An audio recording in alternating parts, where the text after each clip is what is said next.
Chers amis, bonjour à tous et bienvenue pour cette conférence depuis Marseille, depuis la cité phocéenne où nous allons explorer ensemble les apports d'une grande biologiste que vous connaissez peut-être ou que vous allez découvrir au travers de cette conférence. Il s'agit de Lucie Randouin.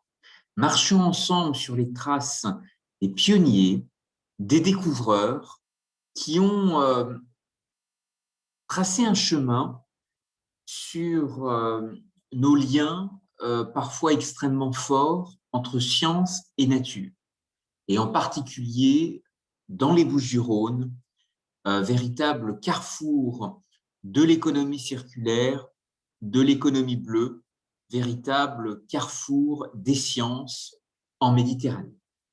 Alors, ce carrefour méditerranéen a intéressé à plus d'un titre le prisme d'une grande chercheure biologiste que nous allons examiner ensemble.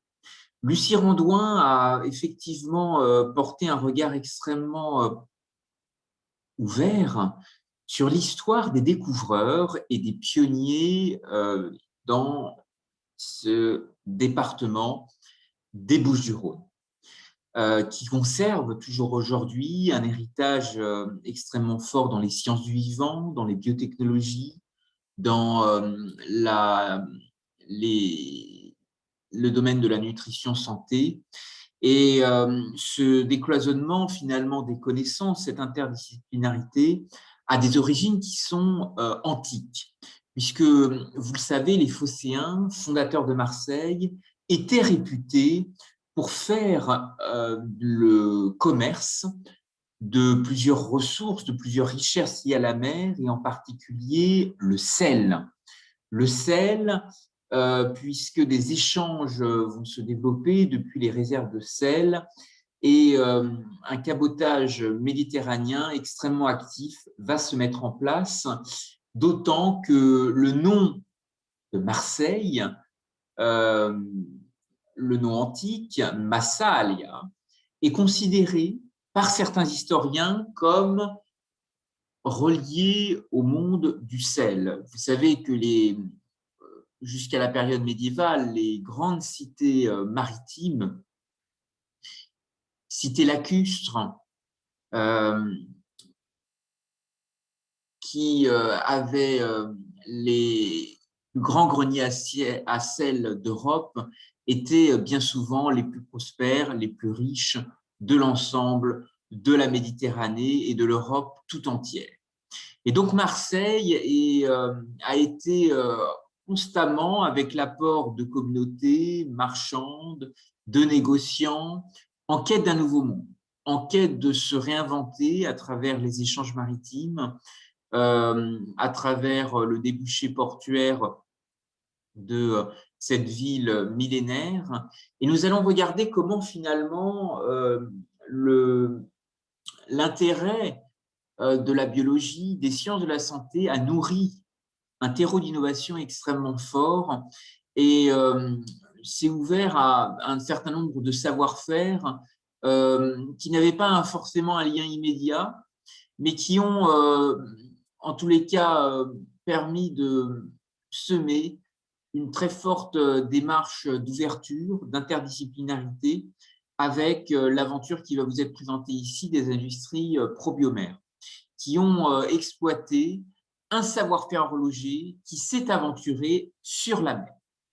Et cette conférence, à travers le prisme de cette chercheure biologiste défricheuse, Lucie Randouin, me permet aussi, dans une ville pleine de symboles, de rapprocher la dimension éternelle et silencieuse des coquillages, de ces richesses de la mer, avec l'audace de l'horlogerie venue perturber ce qui semblait à jamais imperturbable. Historiquement, Marseille a toujours été tournée vers l'économie bleue, vers la valorisation de nouvelles ressources liées à la mer.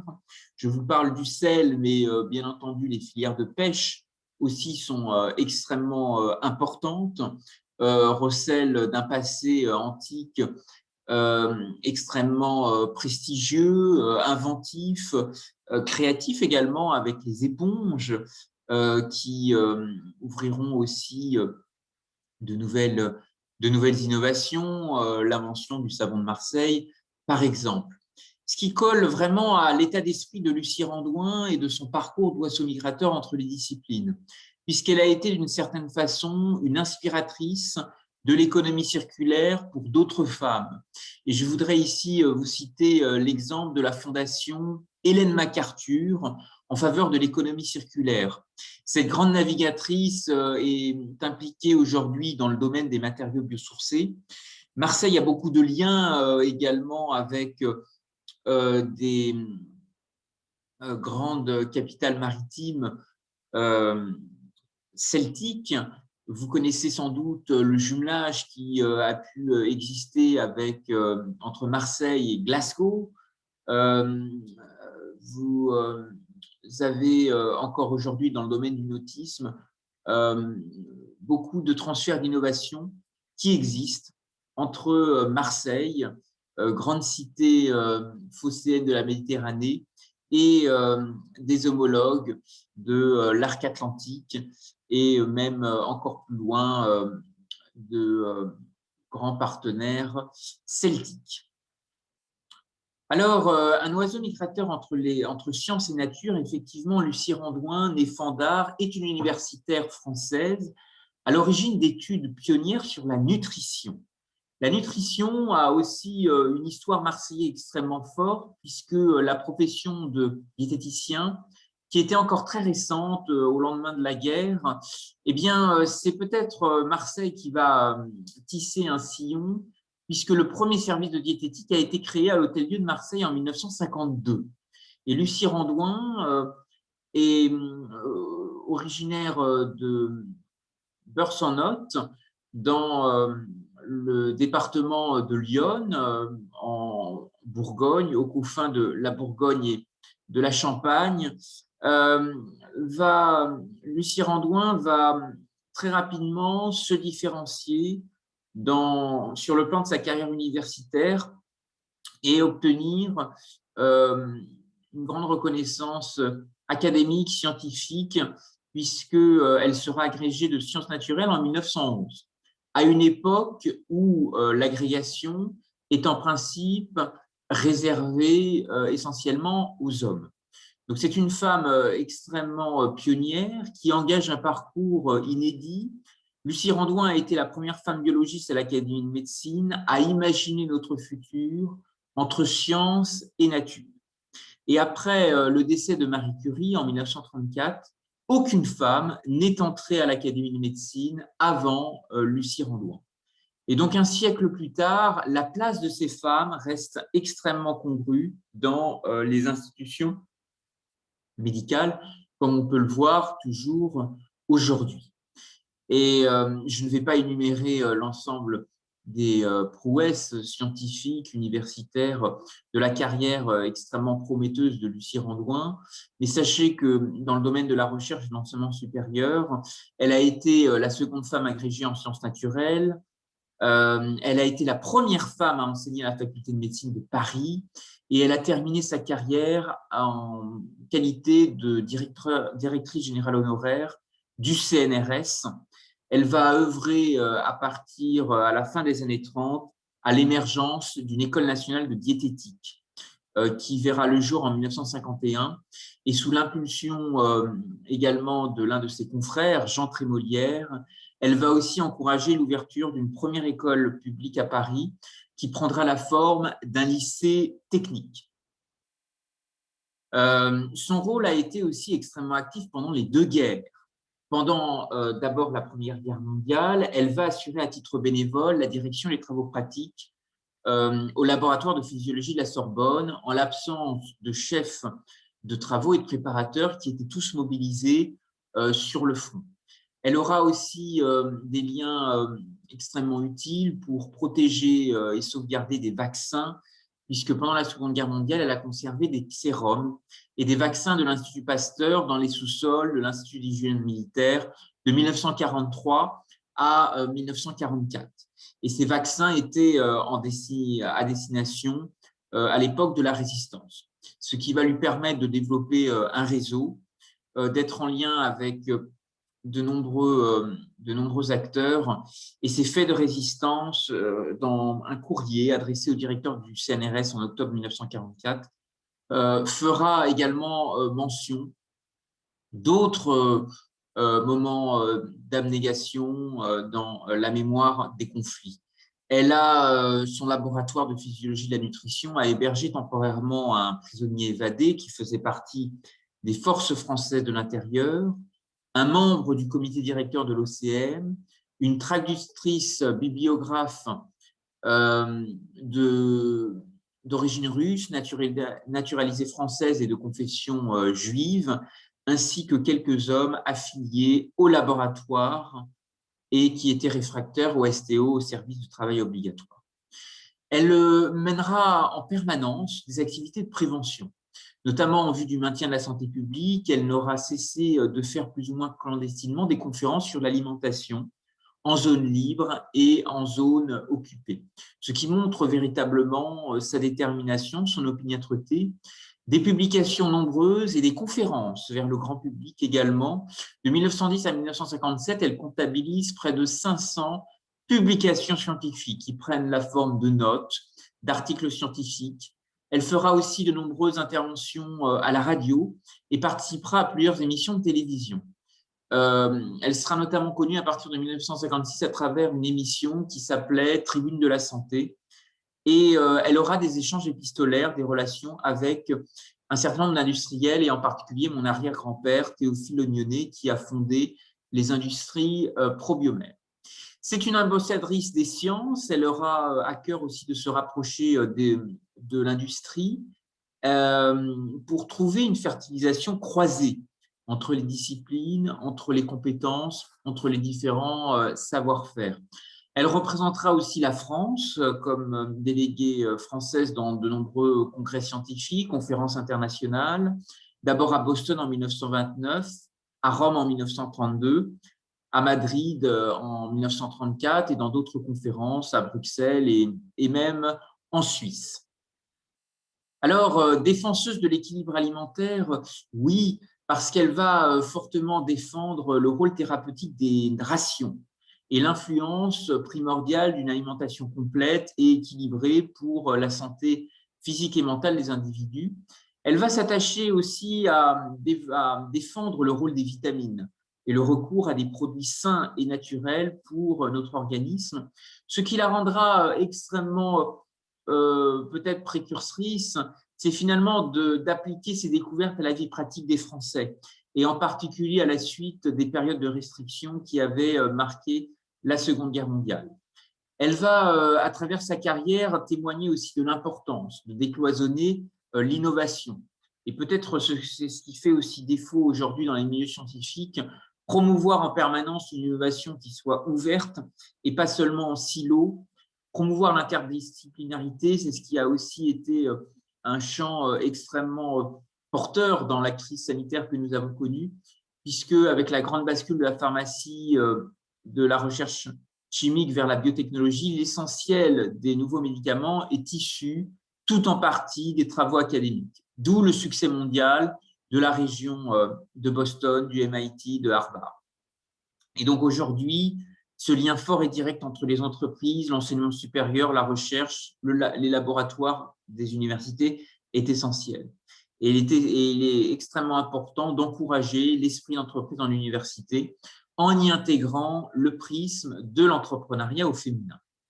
Alors, qu'est-ce qui a aussi ouvert des portes en matière d'innovation dans les recherches de Lucie Randouin? C'est tout l'intérêt qu'elle va manifester autour des filières de pêche et plus particulièrement aussi aux filières d'extraction de minéraux marins. Elle va remarquer tout l'intérêt d'utiliser également des minéraux qui existent déjà dans les coquillages. Il suffit de se promener sur certaines plages. Le savoir-faire horloger va constituer un catalyseur exceptionnel pour exploiter ces minéraux marins, et notamment en extraire à travers des brisures de coquillages des molécules d'intérêt, des biotechnologies marines extrêmement intéressantes pour les sciences de la santé. Et ça va être un travail qui va être notamment stimulé grâce à des correspondances entre Lucie Randouin et une grande entreprise familiale, les industries Probiomère, qui ont été créées par mon arrière-grand-père avec une origine tout à fait insolite, qui est celle d'une bijouterie-horlogerie qui est née dans la baie du Mont-Saint-Michel. Vous avez ici en photo l'emplacement historique, la grande rue des Stuarts, qui va développer une véritable passion pour l'innovation. Et si il y avait peut-être une formule pour résumer justement ce décloisonnement exceptionnel de l'innovation, de la recherche, c'est bien celui-là. L'horlogerie a besoin d'OPA, oser, préparer et anticiper le monde de demain. Alors, cette bijouterie-horlogerie exploite à l'époque une marque de montre très célèbre qui est la marque Zénith. Plusieurs personnages ont porté, célèbres, ont porté montre Zénith. Citons Gandhi, des pionniers de l'aviation, je pense à Louis Blériot, et puis d'autres personnalités que vous avez ici, notamment en photo. Attardons-nous sur le destin atypique de certains d'entre eux. Je pense notamment à Gandhi, puisqu'il est le grand-père spirituel et guide politique de l'Inde. Il a porté une montre Zénith, qui était l'une de ses rares possessions matérielles et qui accompagnait son quotidien, en signalant notamment ses heures de prière grâce à une fonction d'alarme. Et cette montre lui aurait été volée dans un train, mais le voleur, rempli de culpabilité, lui aurait rendu quelques mois plus tard en lui demandant pardon. Et cette anecdote a été partagée par Gandhi dans son journal. Vous avez ici une lettre de remerciement de Louis Blériot qui exprime aussi toute sa reconnaissance pour la marque Zénith, puisqu'elle est, selon lui, un garde-temps précieux et précis, malgré les conditions extrêmes de l'aviation. L'intérêt de porter un regard sur l'apport de l'horlogerie dans les sciences de la santé, les sciences de la vie et la nutrition fait aussi écho à une actualité récente, puisque l'UNESCO a inscrit les savoir-faire en mécanique horlogère et mécanique d'art sur la liste représentative du patrimoine culturel immatériel de l'humanité. Et il est intéressant de montrer comment effectivement l'horlogerie a aussi véhiculé des savoir-faire d'une région à une autre et a permis de développer les industries probiomères. D'autant que cette candidature à l'UNESCO et cette inscription aujourd'hui témoignent de l'importance du patrimoine culturel immatériel dans un espace transfrontalier. Ce rapport aux frontières, il est aussi très fort en Méditerranée. Marseille est une ville de diaspora, de talents nomades, de communautés qui ont épousé des rites, des traditions, des savoir-faire sur les deux rives de la Méditerranée, nord et sud. Et je pense que Marseille exprime assez bien ce tempérament de ville frontière. Avec l'originalité de l'horlogerie, c'est aussi ces relations où s'étaient réfugiés, les relations avec des réfugiés jacobites, protestants ou même irlandais qui ont effectivement transporté, été une voie d'émigration, de talents, de connaissances vers différents ports et différentes portes maritimes. Alors, ce qu'il est intéressant de regarder aussi, c'est comment finalement cette géologie des éléments, je parlais du sable coquillé, des minéraux marins, nourrit aujourd'hui des signatures architecturales intéressantes dans la reconquête urbaine de plusieurs villes. Et Marseille est le théâtre de projets immobiliers extrêmement intéressants. Ici, je vous montre un exemple breton du quartier urbain Quartz de la gare de Rennes, qui effectivement valorise de manière assez intéressante le quartz. Vous savez que la montre à quartz a été inventée par les Japonais et ce quartz en géologie a une dimension symbolique extrêmement forte puisqu'il permet de récupérer sa propre lumière et d'être soi. Et lorsqu'on voit les signatures architecturales extrêmement fortes du Mucem, de grandes tours à Marseille développées par Jean Nouvel ou de grands architectes de renom, eh bien, peut-être que le paysage urbain marseillais et les portes maritimes de grandes villes françaises nous invitent aussi à sans cesse imaginer, oser défricher l'avenir avec le rapport à l'économie bleue, l'économie circulaire, les minéraux, la géologie. Marseille est au cœur d'une oasis naturelle extrêmement intéressante et nous allons regarder quelles ont été les interactions avec d'autres écosystèmes, en particulier dans la baie du Mont-Saint-Michel où sont nées les industries probiomères. De mon arrière-grand-père Théophile Ognonnet, qui était bijoutier horloger dans cette baie et qui va s'intéresser à la manière d'utiliser l'horlogerie pour briser des brisures, briser des coquillages. J'ai utilisé ces brisures de coquillages dans le domaine de la nutrition santé et rapidement développer une dynamique de mise en réseau avec des industries, avec des bassins scientifiques, des pôles de recherche et des pôles d'innovation. L'expérience effectivement de l'horlogerie qui se transporte vers la nutrition santé est intéressante. C'est une expérience d'économie circulaire entre terre et mer avec une découverte autour du calcium organique vivant, ce minéral présent dans la baie du Mont-Saint-Michel et qui permet à l'origine, dans les années 30, de fertiliser des sols et d'améliorer la recherche en nutrition santé. Un rayonnement à partir de la crypto 36 qui va devenir national puisque cette découverte reçoit la prime d'honneur du ministère de l'Agriculture. On prend conscience de l'importance de ce complément alimentaire naturel qui peut renforcer le calcium de coquille d'œuf et approfondir de nouvelles recherches pour demain. Marseille a été ce laboratoire extrêmement ouvert de l'économie circulaire, que ce soit avec les éponges, que ce soit avec des coquillages, des crustacés.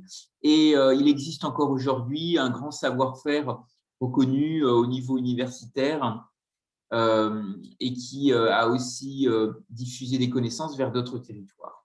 Ici, vous avez des documents un peu historiques sur l'exploitation justement de ces fameuses matières premières d'origine marine pour l'alimentation minérale des animaux et qui va permettre d'éclore un processus de créativité, un processus industriel extrêmement intéressant autour de la reconversion d'un savoir-faire horloger à toutes les adaptations des ressources de la mer, que ce soit dans l'agriculture, dans l'industrie et surtout dans l'alimentation minérale des animaux et donc le champ de la nutrition. Un coquillage qui va être aussi susciter des convoitises. Vous avez ici le premier logo des industries probiomères, ce coquillage rouge, qui en fait va donner dans ses débuts un contentieux avec les stations essence, la société Shell, qui considérait que ce logo était beaucoup trop proche des stations-service que vous connaissez déjà sur les routes et les autoroutes. La prime d'honneur du ministère de l'Agriculture va être une récompense qui va en fait stimuler, c'est une forme de bourse de l'innovation qui va permettre de développer des échanges beaucoup plus soutenus avec des milieux académiques et scientifiques, des correspondances épistolaires avec Lucie Randouin, de nombreux échanges avec d'autres ports, y compris des îles. Je pense aux îles anglo-normandes, l'archipel de Chausey dans la Manche, qui va développer des liens extrêmement forts avec des îles anglo-normandes avec un grand passé antique. Je pense en particulier à Césarée, qui était l'ancien nom antique de Jersey et qui était associé à différents personnages du Nouveau Testament, Pierre, Paul, Hérode et Pilate. Et le nom Césarée a été désigné jusqu'à ce que Jersey se christianise et devienne Endium, qui est la forme latinisée de la très grande île. Et donc Jersey se trouve être la plus grande des îles mentionnées dans l'itinéraire d'Antonin entre l'île d'Aurigny et Ouessant. Ce qui a amené les industries probiomères à baptiser un bateau le Saint-Pierre pour rappeler ce lien avec justement Césarée. Le succès des industries probiomères sont une culture du brevet. L'ensemble des procédés ont été brevetés avant de les industrialiser. Et ce qui amènera aussi un développement international assez intéressant vers la Suisse, l'Allemagne, le Royaume-Uni et les États-Unis, avec des partenariats atypiques, des filières notamment de l'économie monastique. Je pense en particulier dans l'Allier avec les moines de l'abbaye de Sept-Fonds qui fabriquaient la germaline, mais aussi des contacts scientifiques, académiques avec l'exemple de Lucie Randouin, grande chercheure biologiste, qui a été la première femme à enseigner en Sorbonne et rejoindre l'Académie de médecine. Il y aura avec d'autres ports, je pense à Marseille, mais aussi Nantes, des relations avec des filières de pêche, les Terre-Neuva, puisque Lucie Randouin a reconnu l'importance aussi de la pêche à la morue, et de l'importance de recourir à des produits sains et naturels. Elle va encourager le plasma de Quinton, des petites fioles qui justement puisaient de l'eau de mer en eau très profonde. Elle va aussi valoriser les algues, les sargasses. Elle va s'intéresser au rôle de la botanique, notamment les jardins des plantes qui seront développés dans plusieurs villes-ports. Elle va être au cœur d'une transformation assez importante dans le monde agricole, qui est les évolutions du syndicalisme agricole d'après-guerre, qui va pousser beaucoup de gens à se regrouper, des coopératives à se constituer. Et vous avez ici l'exemple, par exemple, du hangar à bananes à Nantes, qui sera aussi justement un lieu extrêmement fort lié au stockage de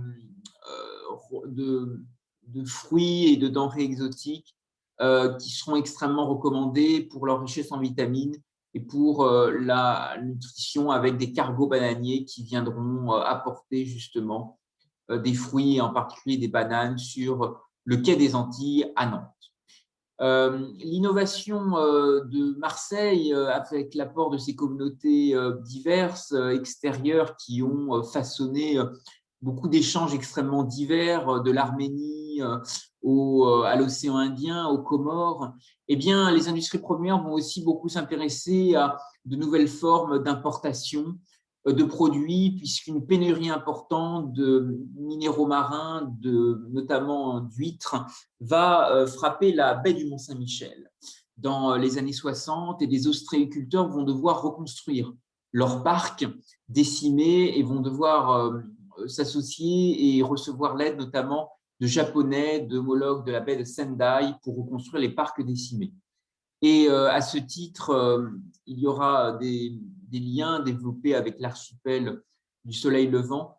Et ce qui est intéressant, parce que Marseille a une grande communauté comorienne, connaît les portes des îles Vanille, de l'océan Indien, et progressivement, les industries premières vont chercher des alternatives, des compléments alimentaires différents, et notamment utiliser et importer de la farine de manioc de Madagascar. Il y a une grande communauté de l'océan Indien qui est toujours présente à Marseille. Alors, comment Marseille jumelée avec Glasgow va peut-être être le porte-voix de messages extrêmement forts pour la gouvernance mondiale?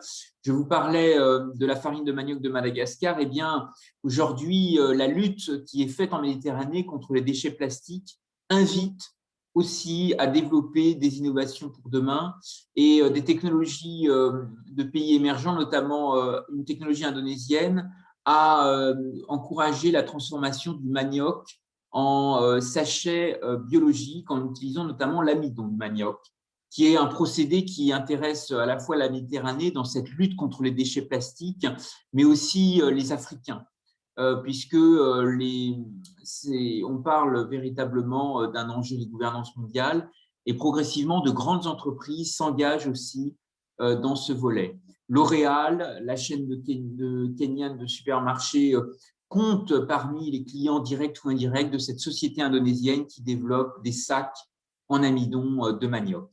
Alors, souhaitons que la COP26 à Glasgow qui est justement jumelée avec Marseille, va encourager, va pousser les Britanniques à développer davantage de coopération, de transfert d'innovation, faire éclore de nouveaux savoir-faire créatifs. Marseille est un incubateur de l'engagement, et j'espère que le réseau international marseillais pourra aussi développer des passerelles intéressante avec nos amis britanniques et avec d'autres capitales d'innovation. Alors, il y a bien entendu la mer, toujours la Méditerranée, mais aussi l'océan, qui offre un écosystème très riche en minéraux marins pour imaginer et construire demain. Et c'est véritablement le rôle des îles aussi qui a été quelque chose d'extrêmement intéressant.